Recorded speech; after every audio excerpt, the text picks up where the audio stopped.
Hello my dear friends. अब मैं 105.1 का लेकर के आप लोगों के सामने उपस्थित हूँ। मैंने प्रश्न को नहीं लिखा है क्योंकि प्रश्न लंबा है। मैं किताब की सहायता से ही प्रश्न पढ़ करके और प्रश्नों को हल कर रहा हूँ।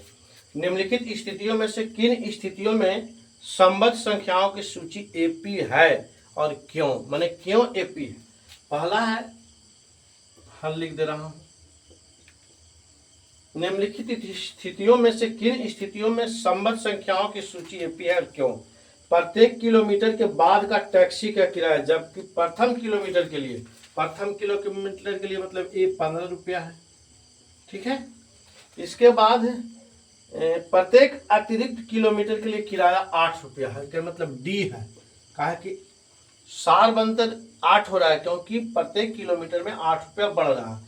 तो अब जब देखिए कि ए 15 हो गया, डी 8 हो गया, तो बी निकालेंगे तो 15 में 8 जोड़ेंगे कि नहीं? 15 में 8 जोड़ेंगे तो 23 हो जाएगा। अब सी निकालेंगे तो फिर 23 में हम 8 जोड़ेंगे ना। तो कहने का मतलब है कि समान रूप से बढ़ रहा है। पहला पद आपको 15 रुपया, दूसरा 23 रुपया, तीसरा आपको हो गया 31 रुपया। आप चौथा निकालिएगा तो फिर आप 31 में 8 जोड़िएगा तो कितना होगा? 39 रुपया हो जाएगा ना। तो समान रूप से बढ़ रहा है, तो एपी में है। तो लिखा जाएगा हाँ एपी में है। हाँ एपी में है क्योंकि किराया समान रूप से, क्योंकि टैक्सी है, क्योंकि टैक्सी का किराया समान रूप से बढ़ रहा है। समान रूप से बढ़ रहा है और ये सीढ़ी का निर्माण कर रहा है। नहीं, अब दूसरा है, पहला था दूसरा क्या है? किसी बेलन में उपस्थित हवा की मात्रा, जबकि बाहर निकलने वाले पंप प्रत्येक बार बेलन की शेष हवा के 1/4 भाग बाहर निकलता। मात्रा का मतलब आयतन है। तो मान लिया जाए बेलन के आयतन मान लेते हैं। बेलन का आयतन बराबर भी। ठीक है। तो पहला बार में आयतन V1 मान लेते हैं। पहला बार में अगर V1 है, ठीक है, तो दूसरा 1/4 कह रहा है तो क्या हो जाएगा? 1/4 मतलब 1 माइनस 1/4 1/4 माने 1 V1/4। तो इसको कहता हूँ 4 माइनस 4 माइनस भी मान लेते हैं।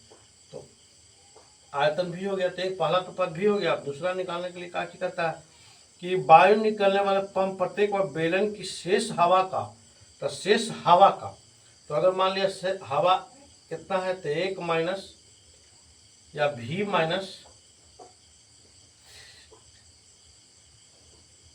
V/4 यही ना होता है।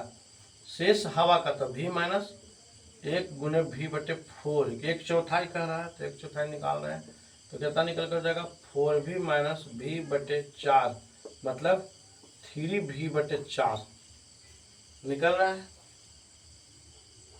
3V/4। अगर आगे और भी निकालेगा तो हो जाएगा कुछ ही, तो V माइनस 3V/4 तो कितना निकल केगा? 4V माइनस 3V/4 माने V/4। अब निकल के आ रहा है। तो अब देखिए कि पदांतर समान है कि नहीं।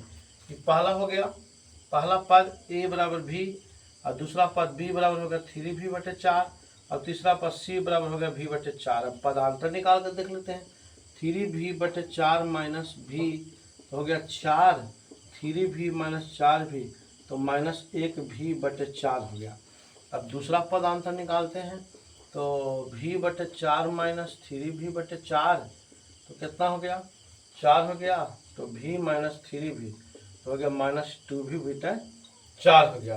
तो ये तो समांतर श्रेणी में नहीं है, तो लिख देंगे कि नहीं, यह एपी में नहीं है, एपी में नहीं है। समझ में आएगी बात? अब हम लोग तीसरा में चलते हैं। इधर में डाल दे रहा हूँ, उधर आप लोग उतार लीजिएगा। ठीक है। तीसरा क्या है?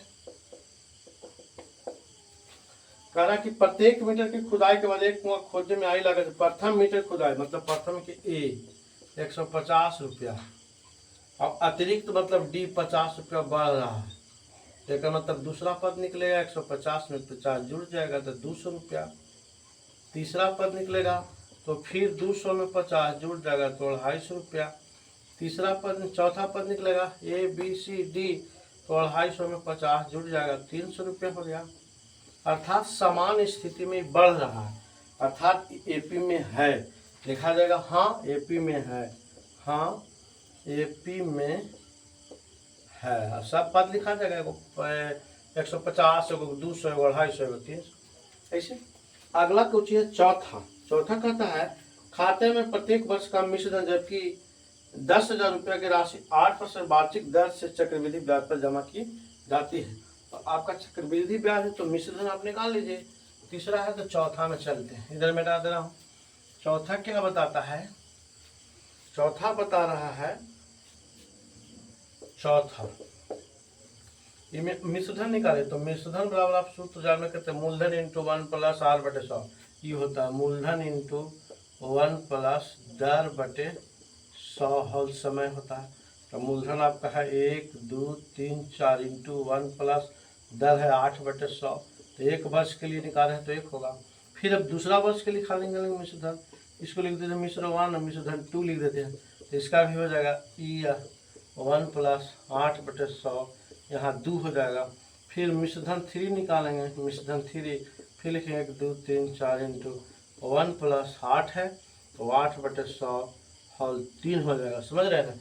तो ये भी समांतर श्रेणी में नहीं होगा क्योंकि 1 है 2 है 3 है, इतना बार हम हल करेंगे तो समांतर श्रेणी में नहीं आएगा। तो लिख देंगे क्या लिखेंगे कि समांतर श्रेणी में है या नहीं है। 5 हमारा लग रहा है कि समांतर श्रेणी में हो जाएगा।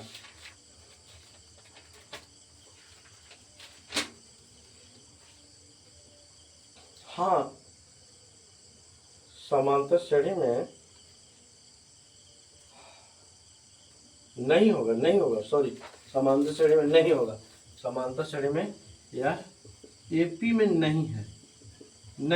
क्यों नहीं है यहाँ समझ लीजिए। जैसे एक बार गुना करेंगे तो इसको हल करेंगे तो आप देखिए ना 2 चौके 8 25 चौके 100 तो कितना हो गया 1 2 3 4 0 है और 25 2 27 बटे 25 हुआ तो 25 चौके 100 400 7 चौके 28 7 चौके 28 4 दूनी 8 2 11,800 तक। अभी तो ज़्यादा नहीं होगा, फिर ज़्यादा नहीं होगा, बढ़ जाएगा ज़्यादा, बहुत ज़्यादा बढ़ जा रहा है तो अंतर समान नहीं आएगा।